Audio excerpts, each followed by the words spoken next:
Welcome back to Wake Up Epic. Today we're diving into the 23rd hexagram. In the gene keys, the themes here are simplicity. So it's the gift of simplicity. And when we're not embodying simplicity, the shadow of complexity is what's running things.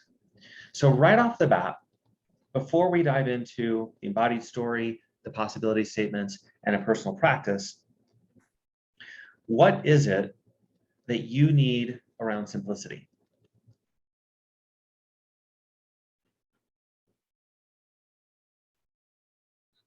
One angle to find that in yourself and cognitively is, what power have you given to complexity? So where have you given your power away? And then instead of being able to look at reality directly and letting things be simple, they're complex.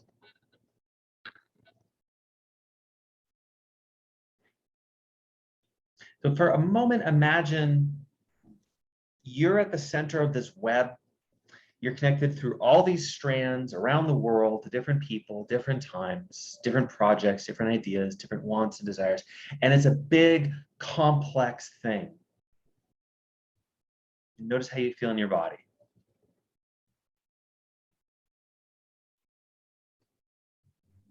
By the time we're done, my intention is that we have reclaimed some of that power and absolutely identified what direction things can be more simple for you. So I don't know what that power is, whether it's mentors, ideas, money, projects, bodies, whatever it is.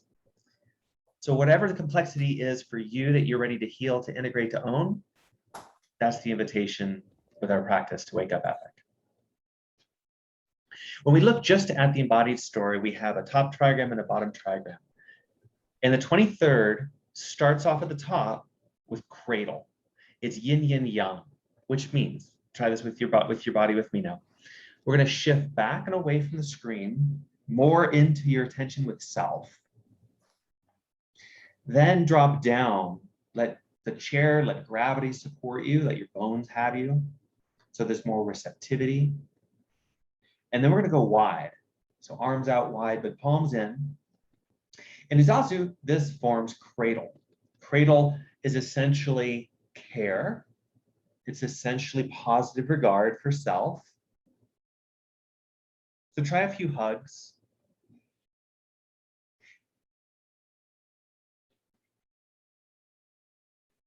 And somewhere in between a hug, which is relatively narrow, and being really out here, which is very, very wide, somewhere in there is a sweet spot for you for today. Find the cradle that feels simple.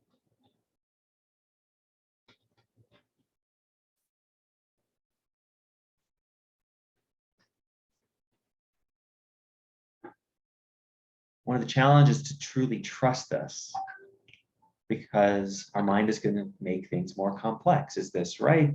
1 inch this way, 1 inch that way.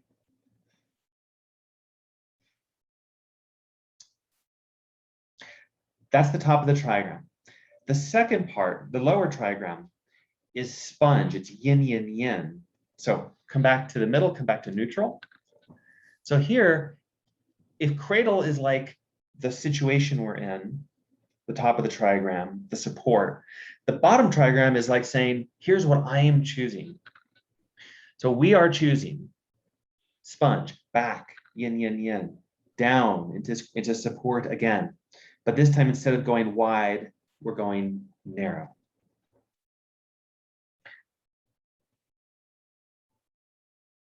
Sponge is the perfect retreat, ideally.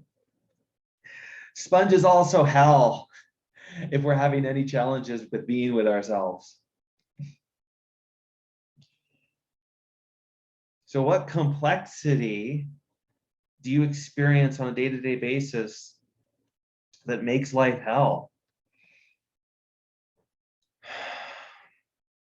instead of simple?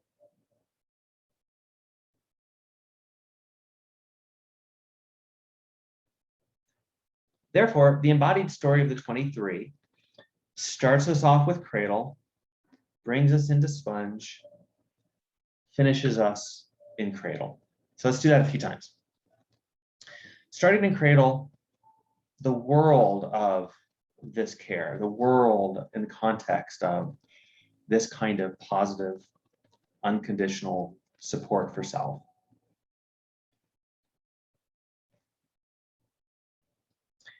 Then slide to center into sponge. Choosing, recognize I am choosing the power of being within myself.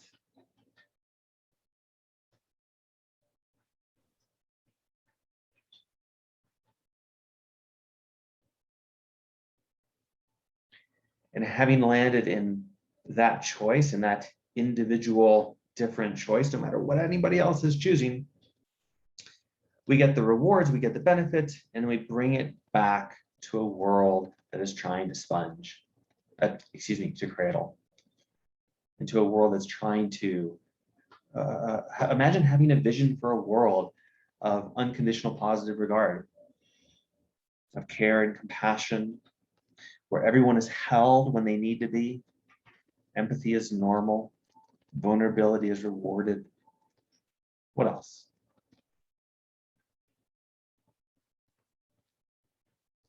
We'll play a bit more with the dynamics of this after we layer in a few more ideas. So thank you for going there. Notice how it feels to be you in your body right now compared to 5 minutes ago.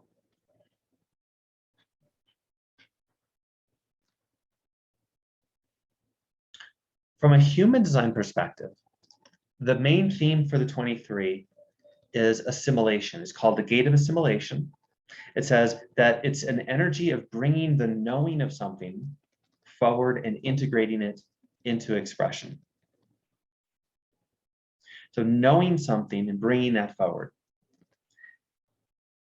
In cradle, the opportunity is to have boundaries and to know oneself, to have a bit of a story, a bit of a wide perspective about self.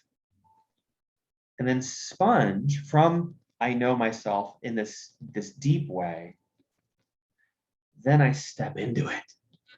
So who is the self? What is the self that you're willing to step into and inhabit it without any reaction to your own experience, even if that experience is hell? Recently, halfway finished, listening to Viktor Frankl's Man's Search for Meaning. And the first 2/3 of his book, it's all about the experiences of surviving concentration camp. And it's horrendous. And the main lesson is that there's that final human freedom that can't be taken away, the power to choose one's attitude. For what that's worth, that's coming up right now. So then from here, imagine coming back into the world with some sort of expression. So from sponge back into, hey world, I have this, which may not be the end of the journey where we've got the painting on the wall or the book published or whatever the thing is that is in its full form. But we're bringing the deep knowing into I have this, into some boundaries and shape.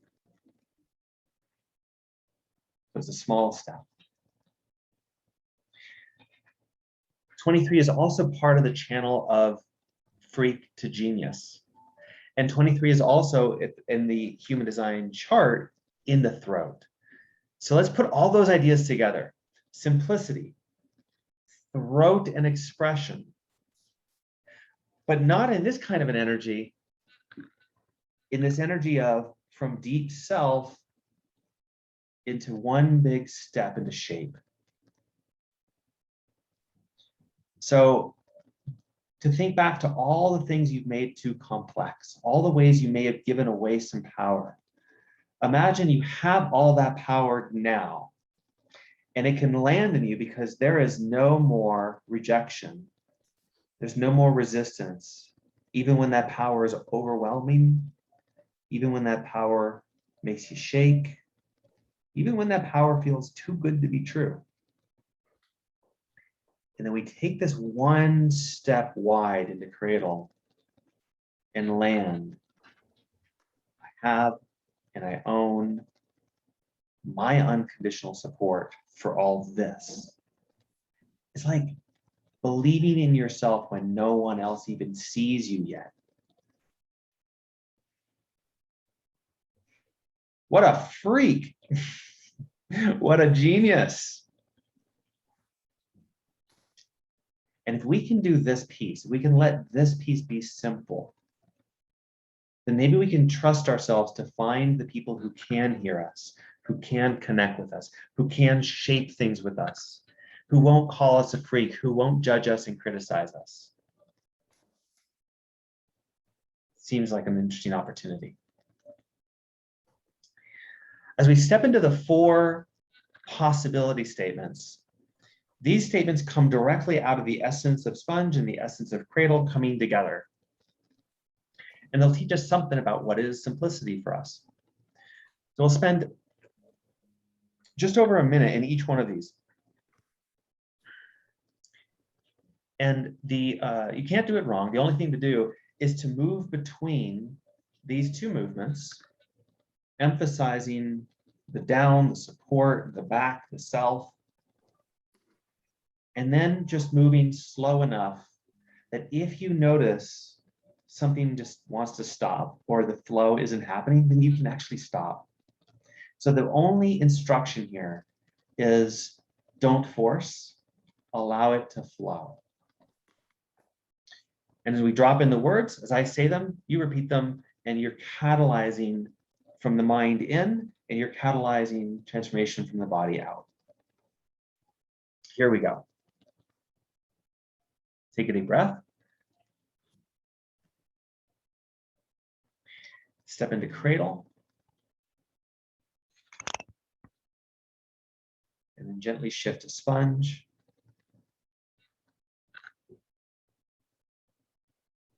Gently back to cradle.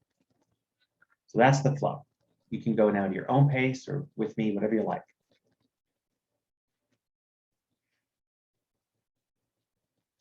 I can be fully aware of my attitude towards myself.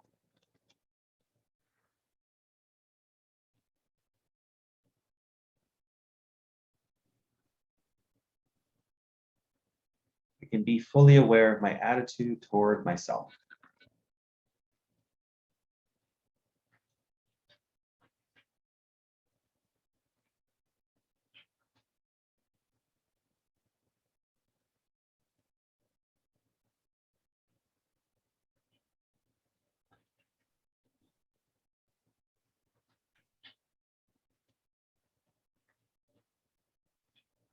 What is the attitude you're holding towards yourself?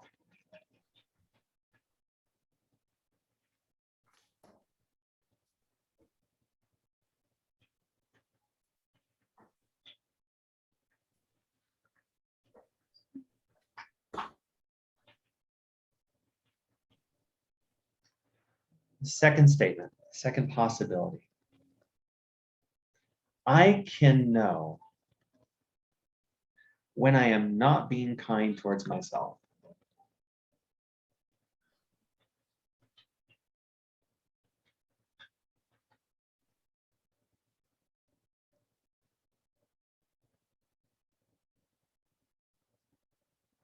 I can know when I'm not being kind towards myself.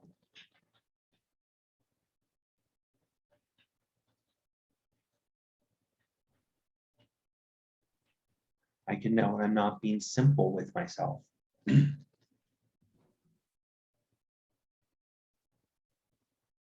What's the word that you need to say right now? I can know when I'm not being what to myself.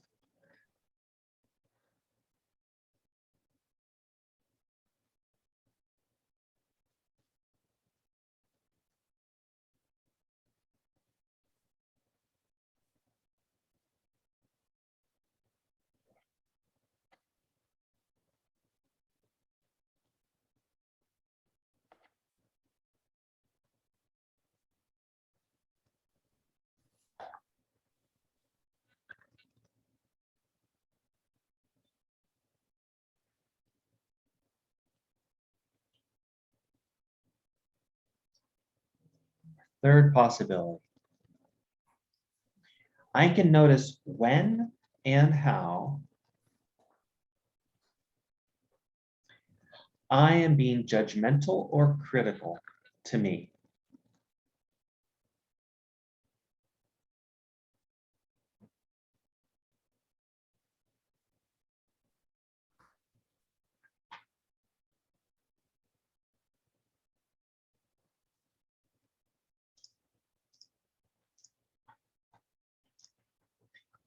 I can notice when and how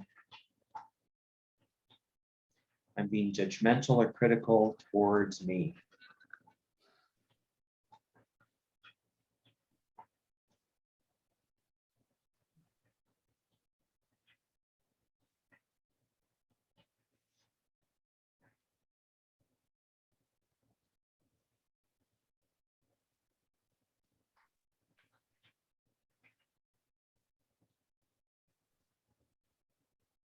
What is the thing you need to notice when you're being that to you?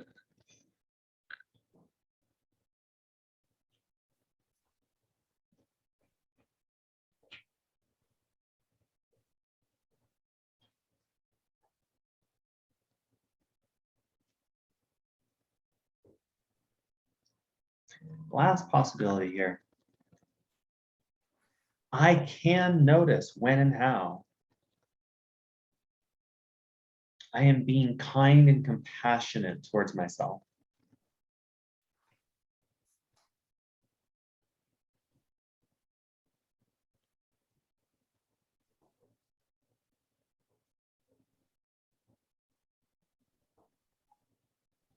I can notice when and how I'm being kind and compassionate toward myself.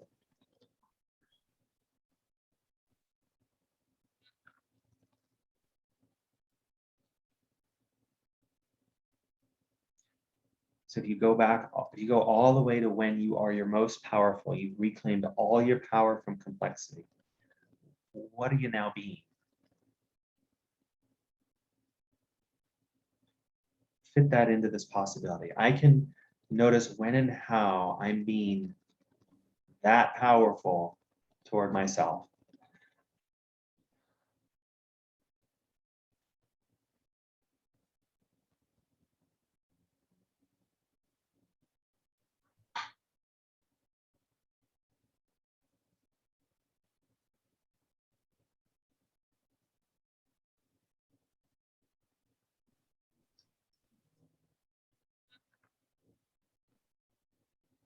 Let go of those words, let go of thought, and let your body guide you now for the next and last bit of our personal practice. So you cannot do it wrong. You're moving back and forth from some version of sponge and cradle. And anything that needs to happen is allowed to happen.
Find a completion for this practice, and we'll meet in a neutral place.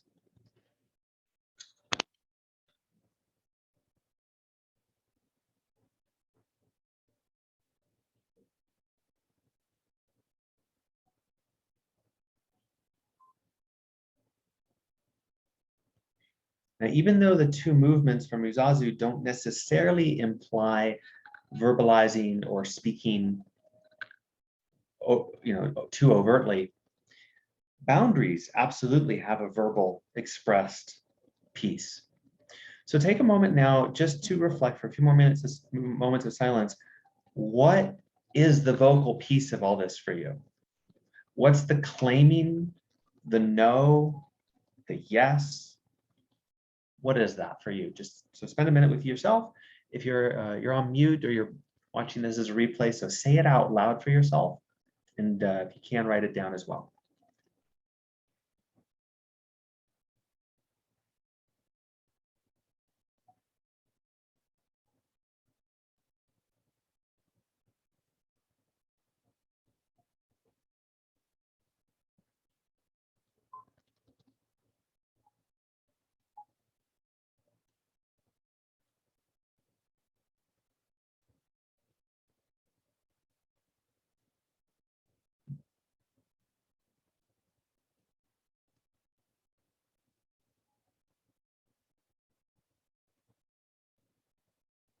For our reflection here,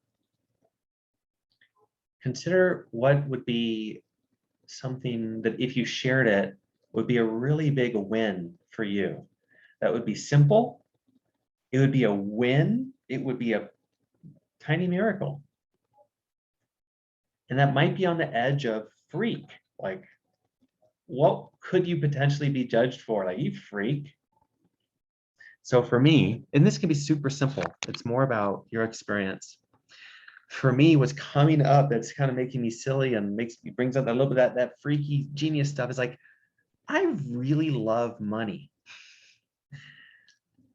There's something about the word investor that I just love. It's so inspiring. Investing time, investing energy, investing money, investing in others.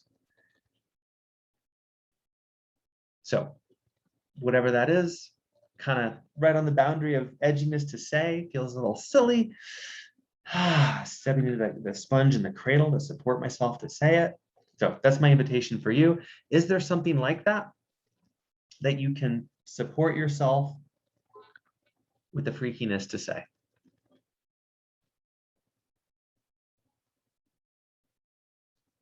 And now is opportunity, if you'd like to, while you're here, to say it.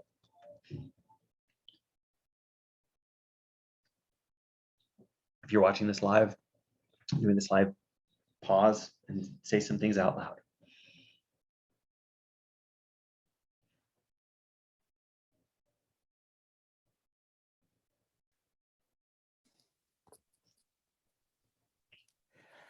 I am with myself, loyal and steadfast and true, without regard to anyone.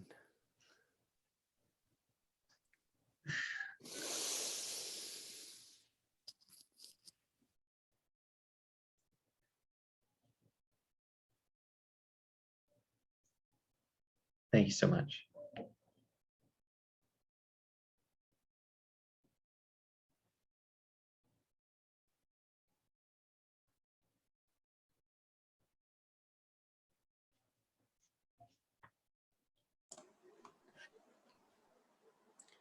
I just love the process of coming back to myself after losing myself in internal turmoil. Because I always come back a little stronger. Thank you. Thank you.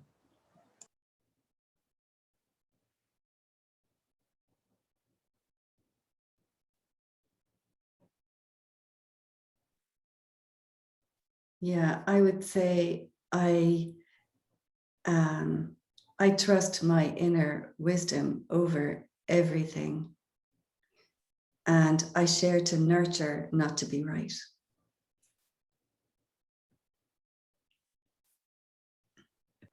Thank you. I trust myself to say and do what needs to be said and done, exactly what it needs to be said and done. Thank you.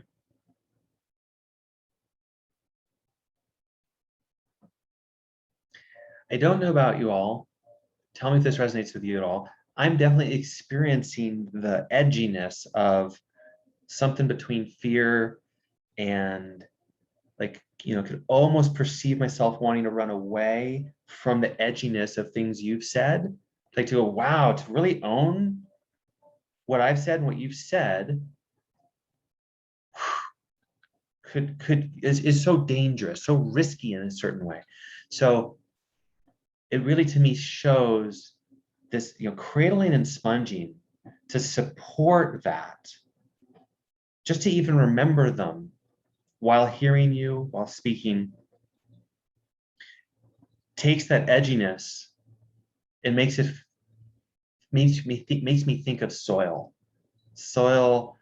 worthy soil of a farm, worthy soil of a garden where we know and trust that we're gonna have some herbs, we're gonna have some stuff at some point to harvest.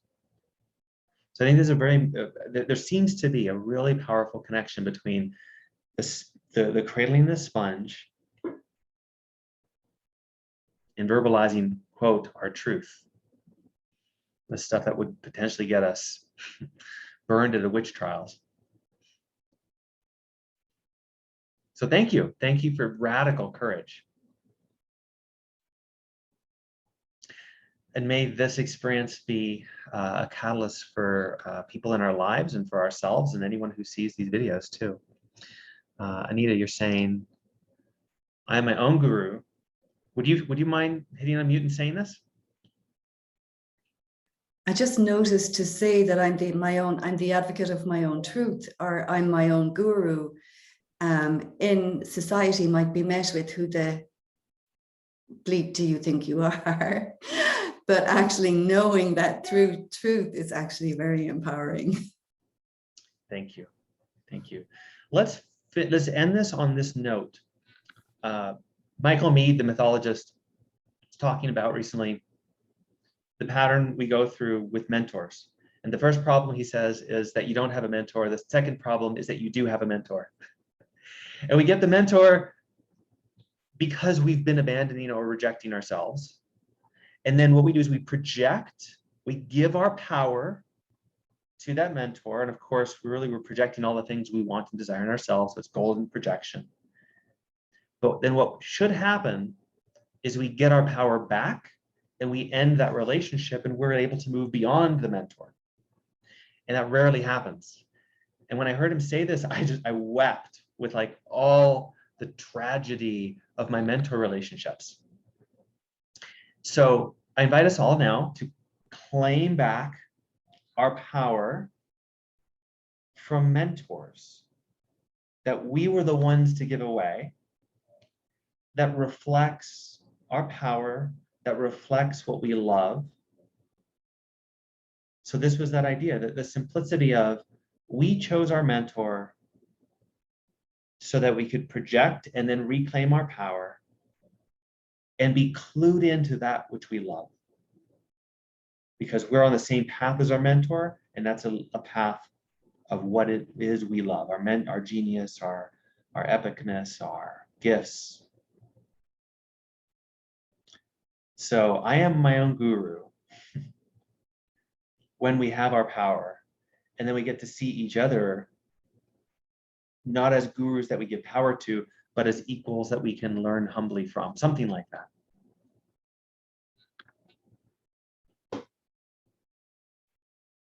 So thanks, Anita, Marian, Alexandra, Gabriel, and thanks to everybody for waking up, Epic. This is the end of our 23rd practice. Go share your wealth.